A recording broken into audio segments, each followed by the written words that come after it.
A four-star U.S. Air Force general telling his officers to prepare for war with China within 2 years, instructing them to drill service members with, quote, the full understanding that unrepentant lethality matters most. General Mike Minahan, head of the 50,000-member Air Mobility Command, warning, quote, United States presidential elections are in 2024 and will offer Xi a distracted America. Doug Bandow is a senior fellow at the Cato Institute specializing in foreign policy, and he joins us now. Doug, what do you make of this general's assessment? Is it accurate? Do you agree with it? I think it's excessive. China is a very serious challenge to America, but it's important not to treat war as inevitable. A number of European countries did that before World War I, and that accelerated the slide towards conflict.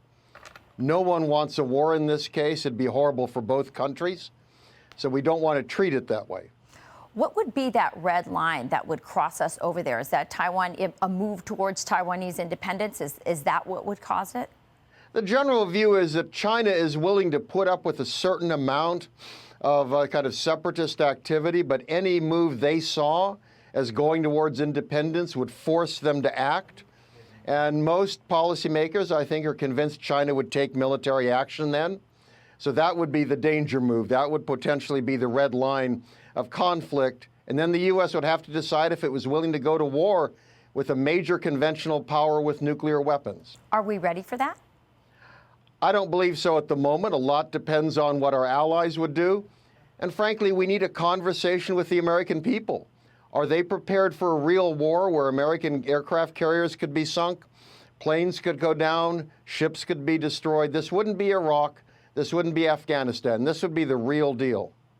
How worried are you that our military is focused and that they are distracted by woke policies, identity politics, even climate change? I think the challenge here is that what the U.S. government and the U.S. military do best is deal with major crises that other countries can't deal with. And you're quite right. There are a lot of distractions out there that if we want to be prepared for a war with China, you got to focus on that. It's not the Middle East. Frankly, it's not even Europe that the Europeans are much better, able to deal with. We've got to focus on this. And again, we want to make this a very conscious decision. It's not something you sleepwalk into. This would be an extraordinary conflict. And there have been war games that have obviously been played. How do those turn out? How does America turn out in those war games? A lot of them the U.S. loses. Even when the U.S. wins, it's a catastrophic cost. There was a recent one that had the sinking of 2 U.S. carriers.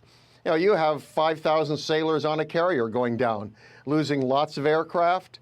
So this, again, we can't go into this assuming we would win, and we can't go into this assuming the Chinese would back down. This is for them is an existential issue. It's a long ways away from America. Taiwan is as close to China as Cuba is to America. Imagine China trying to defend Cuba from the United States. Yeah, no, it's what you're saying is truly alarming. Do you think that the Biden administration is taking this seriously? I think they are. I think they recognize the danger here. It's good, frankly, that we're getting some communication again between Beijing and Washington.